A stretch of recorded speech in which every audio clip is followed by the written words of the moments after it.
Olá a todos e todas, estamos iniciando a segunda competência da disciplina Introdução à Biblioteconomia e hoje vamos falar um pouco da história da Biblioteca Central, que faz parte aqui da Universidade Federal de Pernambuco.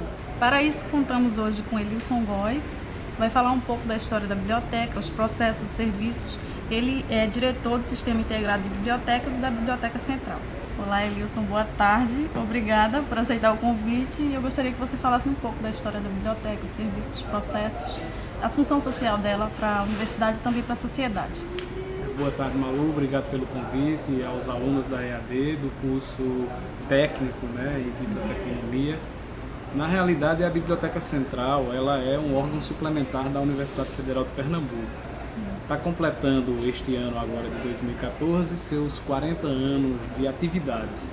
Porém, ela já vem sendo estudada desde o final dos anos 40, 50, uma proposta em que Edson Nery da Fonseca, que também é bibliotecário, elaborou toda essa estrutura, arquitetou na realidade. E daí para frente a gente tem uma informação interessante que é a seguinte: a Biblioteca Central ela era um celeiro.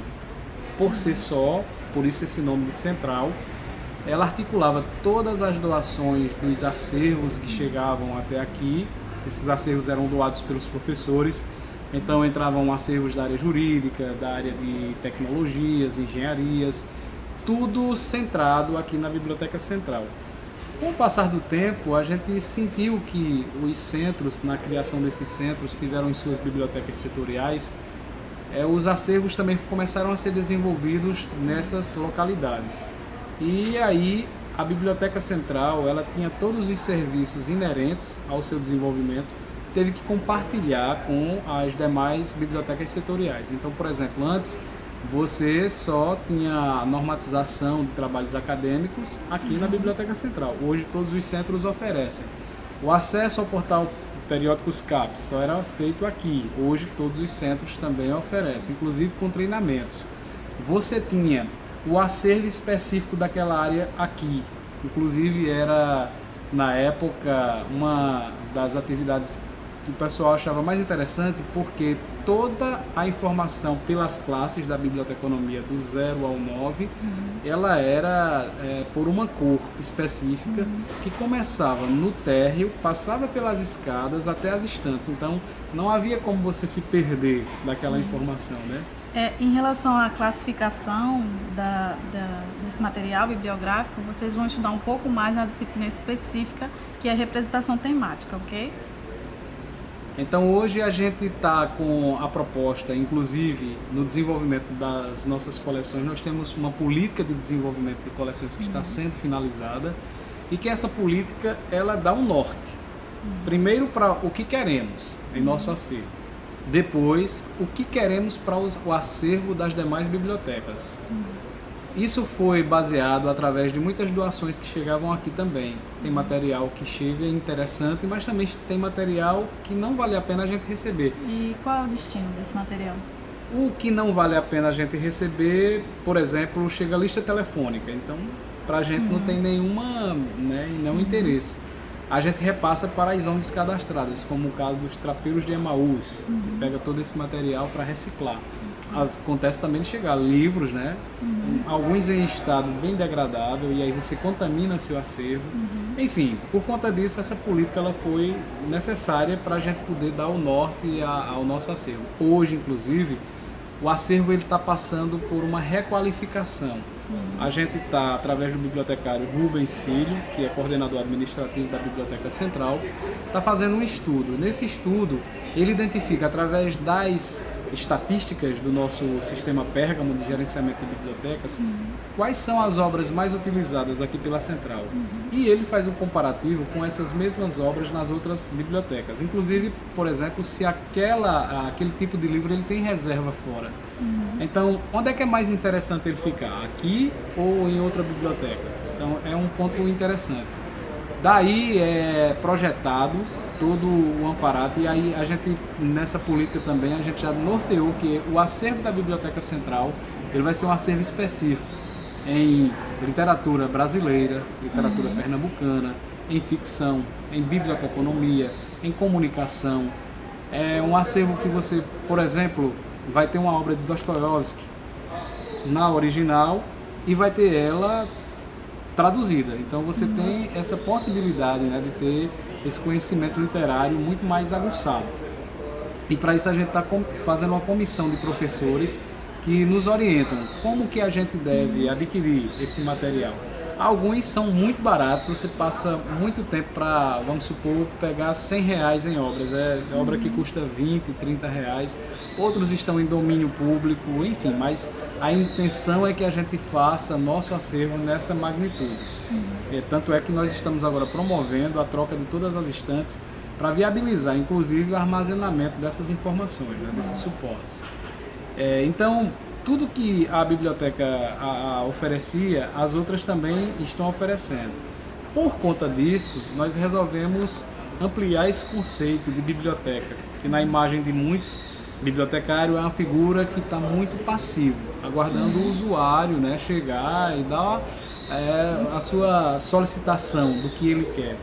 A gente não, a gente está fazendo o inverso, a gente está antecipando os fatos. Tem coisas que a gente ainda não tem a seguridade que vai funcionar corretamente porque é uma aposta, é uma tendência, como é o caso dos e-books. A tecnologia está aí, a cada dia que se passa a gente vê muito mais produção, embora na língua portuguesa isso não esteja acontecendo como deveria. Os editores da língua portuguesa não estão produzindo e-books como o mercado necessita, né? Então, hoje, por exemplo, a Biblioteca Central e o sistema de bibliotecas tem uma base Library que comporta mais de 100 mil e-books. Então, os alunos, da mesma forma que acessam o portal CAPES dentro e fora da instituição, eles podem também acessar esses e-books. Para o Ciências Sem Fronteiras, nós temos a parte de tecnologias, que é uma base da I3E.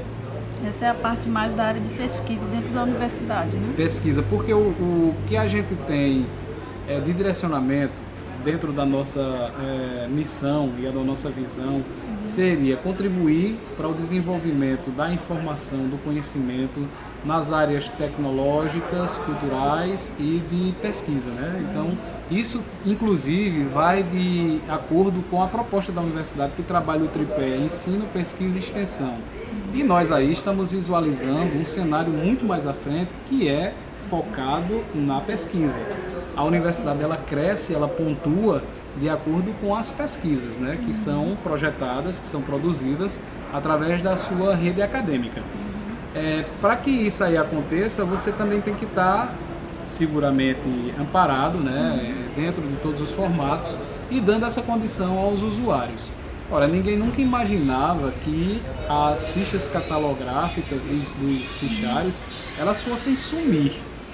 Quero dizer isso porque antigamente a gente passava nas nossas atividades de estudante e de bibliotecário construindo essas fichas. E hoje você não vê mais, porque já existe o boom da tecnologia que ultrapassa essa barreira, né, e que não é necessário mais você fazer aquilo.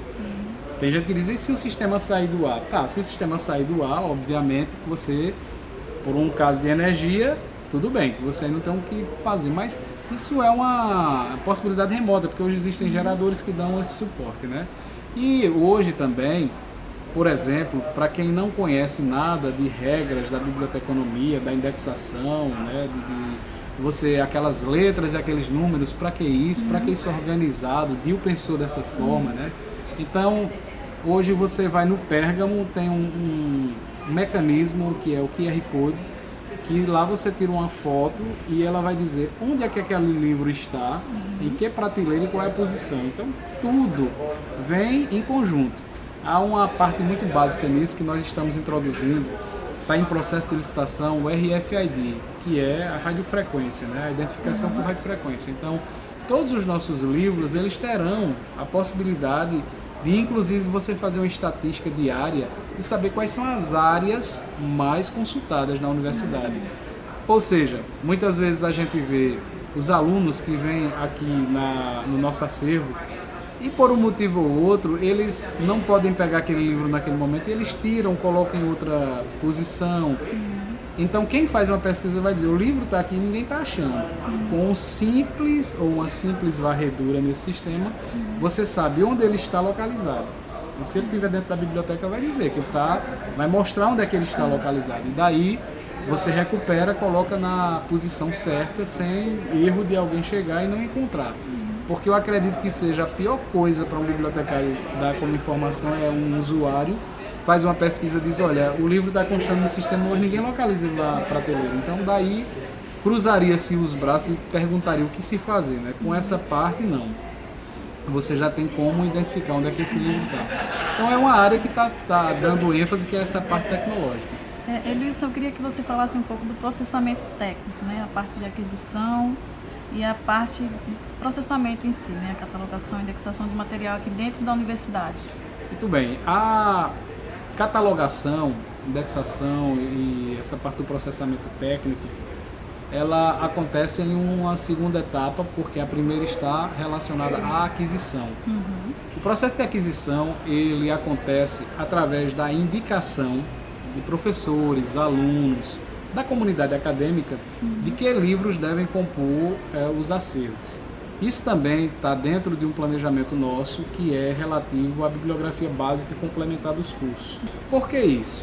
Porque o MEC ele pontua a qualidade dos cursos através dos seus acervos também. O item biblioteca ele é componente para se ter um conceito no MEC, né? Ou ele vai elevar ou ele vai realmente baixar esse conceito. Então esse entendimento nós temos e aí envolvemos a Pró-Reitoria Acadêmica, PROACAD, para que a gente pudesse levantar a bibliografia básica de todos os cursos de graduação da universidade e aí se traçar quais os materiais que estão faltando para que esse número seja, dentro do que o MEC exige, suficiente. Daí a gente passa para um segundo processo, que é o levantamento através do Pérgamo. Todos os dados são lançados no sistema e é emitida uma planilha. Naquela planilha vão constar os títulos através dos autores com dados básicos de autor, título, edição, e editor e ISBN, referente a cada curso, cada área. Quando a gente finaliza isso, gera o que se chama de pregão, que é o processo que vai para a licitação, e essa licitação ela tem que acontecer amplamente, né? Então é divulgado, participam todas as editoras ou livreiros que queiram realmente competir. E sai no Diário Oficial, né? Sai no Diário Oficial. Hoje é pregão eletrônico, que é uma das modalidades de licitação, e a gente já, para isso acontecer, já tem um acordo com a Proplan, que é a Pró-Reitoria de Gestão de Recursos, né, que libera os recursos, planejamento, onde ela me dá a carta de crédito, digamos assim, para a gente dizer, olha, eu estou fazendo porque você não pode realmente fazer uma licitação se não há um orçamento por trás disso. Então a gente já tem garantido uma verba, para esse ano agora vão ser de 4 milhões de reais para a compra de livros. E daí, a partir desse momento, aí se gera o processo para fazer o pregão eletrônico. Uma vez já levantada toda a informação com a empresa que ganhou esse pregão na concorrência, passa para o segundo momento, que é a aquisição. Então, tem um termo de referência que diz lá quanto tempo é que a empresa tem que entregar aqueles livros. No caso de nacionais é uma coisa, no caso de importados é outro tempo. Posteriormente vem a chegada desses livros, aí vem a conferência, que é feita também pelo Departamento de Aquisição. Eles tombam, a notificam e emitem nota para pagamento. E lá mesmo eles fazem a parte de alarme dos livros. É um processo mais burocrático. Exatamente, Após isso, então é gerada a demanda para a aquisição. O que a aquisição faz? Existe o livro no acervo? Existe. Então é muito mais fácil, porque dali ela só vai inserir um exemplar e vai colocar os dados de etiqueta. Atualizar dados, por Exatamente. exemplo, com a data, né? Exatamente. Caso não exista, ela faz uma pesquisa para saber se o que eu estou colocando já não foi colocado por alguma outra instituição e eu seguir o que eles chamam de cabeçalhos, né, autorizados, as entradas com as entidades autorizadas, autor, título, enfim. Após isso, é gerada a parte de técnica mesmo, né, que é, por exemplo, eles vão, através da CDD, nós utilizamos esse sistema, fazer a pesquisa de quais assuntos aqueles que eles devem fazer para determinado livro. Quando existe, não tem problema. Quando não existe, eles vão colocar lá o código específico. E aí, depois dessa fase, eles liberam o livro para as bibliotecas. Aí vem a entrega e lá as bibliotecas, ao receber esse material, desbloqueiam e deixam já liberado para os alunos. Aí passa do processamento técnico para o serviço, né? Exatamente. Que a universidade oferece para que ele vai ter um livro novo, um livro atualizado, né? Muitas vezes esse livro, o mercado está começando a comercializá-lo e a gente já tem aqui disponível porque correu na frente, né? É o que a gente chama da campanha Qual é o Livro? Então, são duas áreas que trabalham em conjunto, uma dependendo da outra apenas para a finalização de um processo e a outra para a liberação, né, dessas informações dentro de um sistema e disponível, porque a partir do momento que eles colocam esse exemplar, se eu fizer uma pesquisa como usuário fora da instituição que você tem acesso à nossa base, eu já vou saber que aquele livro está disponível em qual biblioteca, quantos exemplares tem e tudo dentro dessa harmonia, né? Então, quando eu pego um livro, eu recebo no e-mail que peguei aquele livro, tenho tantos dias para devolver, e aí é o processo mesmo de articulação de gerenciamento. Toda uma comunicação, né, entre a biblioteca e o usuário. Exatamente. Desde o empréstimo até a devolução. Isso. E em relação à comunidade externa, né, além dos pesquisadores, colaboradores, professores, alunos, a universidade ela tem a instituição, a Biblioteca Central. Qual é o papel dela com a comunidade externa? A comunidade externa a gente compreende desde os moradores que moram por aqui nas proximidades do bairro, na cidade universitária de Várzea, até mesmo pesquisadores de instituições do Brasil que vêm aqui. Nós estamos no Memorial Denis Bernardes, que foi criado com esse intuito de manter viva a memória universitária com a produção intelectual. E o que é que a gente tem a dizer é que na realidade da pesquisa eles vão fazer amplamente, né? O nosso repositório institucional em sua atividade, ele pode fazer essa pesquisa até de casa, não tem problema nenhum não. Mas se ele vem aqui em loco, ele vai ser atendido normalmente. O que não é permitido à comunidade externa, em alguns momentos, é ela levar para casa o material como um aluno normal. Por quê? O aluno normal você tem o curso que ele faz, tem uma matrícula, tem um vínculo. A comunidade externa é preciso haver uma identificação, né, dessa questão todinha para que a gente possa realmente liberar esse material. Isso é muito mais a função de uma biblioteca pública, né? Exato, no caso, de atender a comunidade externa. Mas no âmbito da pesquisa, não. Ele vai ser atendido em todos os aspectos. Ele só não vai poder pegar o material e levar para casa, porque aí realmente é uma regra que ela é direcionada para as bibliotecas. Tem mais algo a acrescentar em relação à função, à missão dessa Sim, dentro a nossa missão, que é contribuir, né, com essa parte do conhecimento, trazendo à tona e disponibilizando para dar um enfoque à pesquisa, à tecnologia e à cultura, a gente também tem uma visão que é ser referência em serviços de biblioteconomia no âmbito das universidades em todo o Brasil, até o ano de 2016. Portanto, nós temos 2 anos para colocar em prática ainda todo o planejamento que foi feito por um grupo de bibliotecários, aí engloba todos os servidores, né, da universidade, das bibliotecas, que traçou metas. E essas metas elas foram levantadas através de indicadores, de posições mesmo, né, de a gente avaliar que o futuro indica que a gente tem que abrir os olhos e partir na frente, para não ficar atrasado. Porém, a gente tem sempre o pé atrás para dizer, mas eu estou preparado para realmente estar dentro desse futuro antecipado? Então, a gente procura sempre fazer esse discernimento. Observar a demanda externa, né? Exatamente. Hoje, por exemplo, a gente tem um trabalho que está sendo feito através de projeto, que é a praça lá embaixo, no térreo, a praça de acesso à informação, à pesquisa. E essa praça ela vai funcionar, a nossa proposta é todos os dias, de domingo a domingo. E entra aí o sentido do RFID, porque as pessoas vão ter direito a um cartão, elas vão entrar, vai ter um vigilante, obviamente, elas vão entrar, vão ligar sua máquina, vão fazer suas pesquisas, independentemente, né, de ter um servidor, e autoempréstimo. Vão poder pegar o livro aí só os alunos, né, da universidade, professores e servidores.